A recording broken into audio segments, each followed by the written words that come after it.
సచిదానంద సమర్థ సద్గురు సాయి మహారాజ్కి జై. సాయి బిడ్డలందరికీ కూడా మనం గురుచరిత్ర పారాయణం 16వ అధ్యాయంలో ఉన్నామండి. నిన్న ప్రస్తావన అయింది. ఈవేళ కథారంభంలోకి వెళదామండి. ఈ కథారంభంలో నామధారకుడు సిద్ధయోగికి నమస్కరించి, మహాత్మా, అప్పుడు శ్రీగురుని ఆజ్ఞను అనుసరించి తీర్థయాత్రలకు వెళ్ళిన శిష్యులెవ్వరు? అటుపై ఏమి జరిగింది అని అడిగాడు. సిద్ధయోగి ఇలా చెప్పారట: నామధారక, నీవు గురుభక్తులలో ఉత్తముడివి. ఇంతకాలము నన్ను గురుకథ చెప్పమని ఎవరు కోరనందువలన నా మనస్సు నివురుగప్పినట్లయింది. నీవిప్పుడు ఆయన గురించి ఇంతగా ఆసక్తితో అడుగుతుంటే నీకు చెప్తుండడం వలన ఆయన కథలు గుర్తు తెచ్చుకున్న కొద్దీ నా మనస్సు మేల్కొన్నట్లవుతుంది. ఆనంద పారవస్యం కలుగుతున్నది. నీవు కూడా నాకెంతో ఉపకారం చేశావు.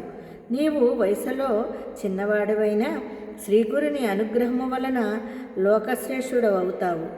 నీ వంశమంతా పుత్ర పౌత్ర ధన ధాన్యాలతోనూ సుఖ శాంతులతోనూ విలసిల్లుగాక. శ్రీగురుని చరిత్ర చెబుతాను. అది మానవులకు కోరదగినవన్నీ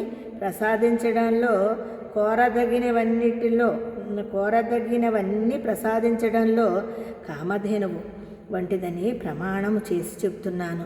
చూసారా, అది మానవులకు కోరదగినటువంటి ఇదని ప్రసాదించడంలో కామధేనువు వంటిదని ప్రమాణం చేసి చెబుతున్నాను. శ్రద్ధగా విను. శ్రీగురువు ఆజ్ఞను అనుసరించి శిష్యులందరూ తీర్థయాత్రలకు వెళ్ళారట. నేను మాత్రం వారిని సేవిస్తూ వారి చెంతనే ఉండిపోయాను. అప్పటి నుండి 1 సంవత్సరం పాటు శ్రీగురుడు వైద్యనాథంలోనే గుప్తంగా ఉండిపోయారు.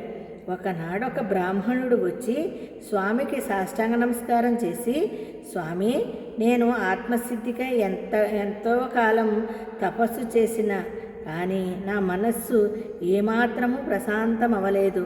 కానీ మీ దర్శనము చేతన నాకెంతో ఆనందము కలుగుచున్నది.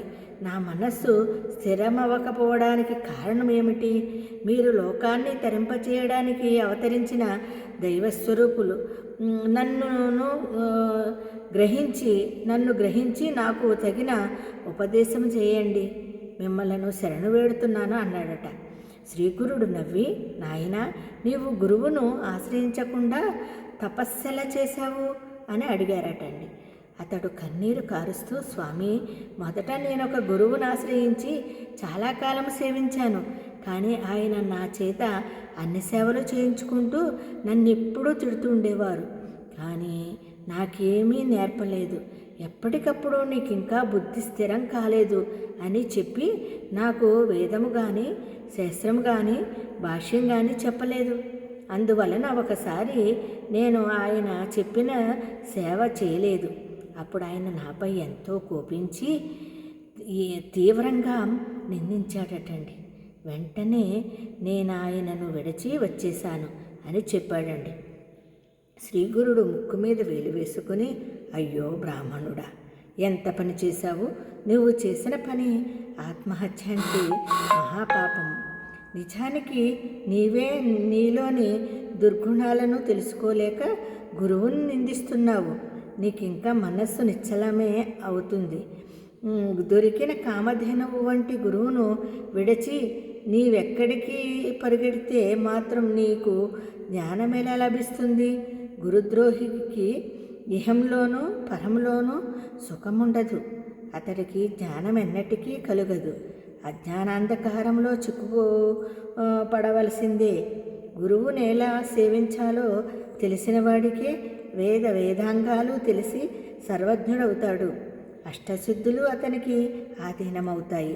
నీ వంటి గురుద్రోహి మొహం చూడడం కూడా అపశకునం అవుతుంది. దేవాలయంలో మల విసర్జన చేసి అందుకు తిట్టిన వాణ్ణి తప్పుపట్టినట్లుంది నీ పని అన్నారు. అప్పుడు ఆ విప్రుడు భయపడి దుఃఖంతో స్వామి పాదాలపై పడి, పరమగురు జ్ఞానసాగర, బుద్ధిహీనుడనై తెలియక గురుద్రోహం చేశాను.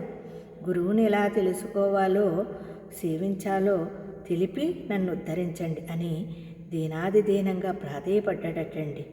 శ్రీగురుడు అతనిని ధైర్యానికి కరిగిపోయి అపార కరుణతో ఇలా చెప్పారటండి.